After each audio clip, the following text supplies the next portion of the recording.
Carissimi, le letture che vengono proposte in questa 16ª domenica del tempo ordinario ci pongono ancora una volta in un campo, proprio come domenica scorsa. Oggi però il campo nasconde un problema che ogni contadino conosce bene, ma anche qualcosa che ogni cuore sperimenta ogni giorno. Il problema è che in mezzo al grano buono spunta anche la zizzania, l'erba cattiva. E allora ecco la domanda che nella pagina del Vangelo di questa domenica, ancora una volta una pagina tratta dal Vangelo di Matteo, domanda che i servi pongono al padrone del campo. È la domanda che ci poniamo spesso anche noi di fronte al problema del male, il male che si sperimenta nel mondo ma che troviamo ogni giorno anche noi dentro ciascuno di noi. E la domanda è questa: vuoi che andiamo a raccogliere l'erba cattiva? A strappare subito l'erba cattiva, così da mettere ordine, da separare i buoni dai cattivi? La risposta del padrone del campo ci spiazza un po', perché il padrone dice no, assolutamente no. Questo non per indifferenza verso il male, perché attenzione, la zizzania è zizzania e resta zizzania, ma per un motivo preciso e anche sorprendente. Il padrone dice no, perché non succeda che raccogliendo la zizzania, con essa sradichiate anche il grano. Lasciate allora che l'una e l'altro crescano insieme fino alla mietitura. Sì, Dio sa una cosa che noi dimentichiamo, cioè nel tempo presente, nel tempo in cui viviamo, grano e zizzania hanno le radici intrecciate. E allora strappare in fretta significherebbe sradicare anche il bene. E poi, se vogliamo, c'è una ragione ancora più profonda, e cioè che la zizzania, finché cresce, non sai ancora se è erba buona o erba cattiva, può anche cambiare. Quella che oggi giudichiamo erba cattiva, domani potrebbe rivelarsi erba buona e parte del grano che devi raccogliere. La pazienza di Dio non è debolezza o confusione, neanche distrazione. È lo spazio che Lui apre perché ci sia ancora tempo per tutti di convertirci. La prima lettura che ascoltiamo in questa domenica è un passo tratto dal libro della Sapienza. E in questo passo si dice una frase che vale la pena custodire e lasciare riecheggiare. La frase è questa: la tua forza è il principio della giustizia e il fatto che sei padrone di tutti ti rende indulgente con tutti. Se ci pensiamo bene, è esattamente il contrario della logica umana. Tra noi spesso chi è forte mostra i muscoli e chi è insicuro diventa duro. Dio invece, proprio perché è onnipotente, può permettersi di essere mite. Sì, perché non ha nulla da difendere, nulla da dimostrare.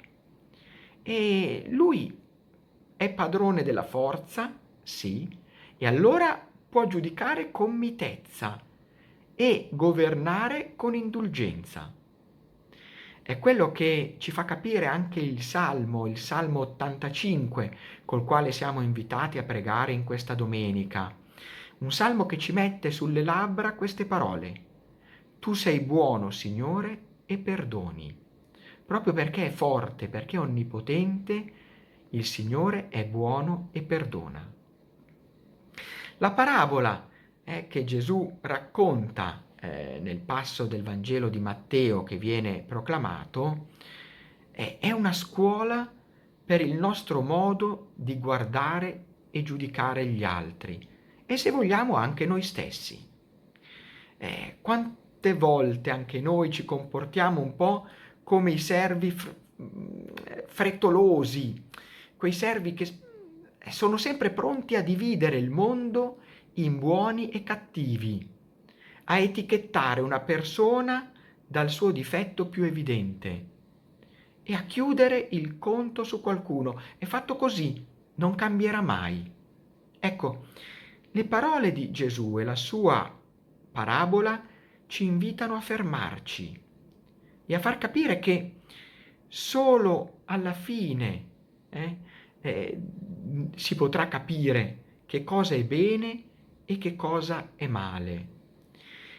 La tentazione è di voler correggere tutto e subito, di sradicare il difetto dell'altro a ogni costo. Ma l'amore paziente, che è l'amore di Dio, sa attendere la stagione giusta, sa che le persone crescono a volte lentamente, sa lasciare a Dio il tempo del raccolto.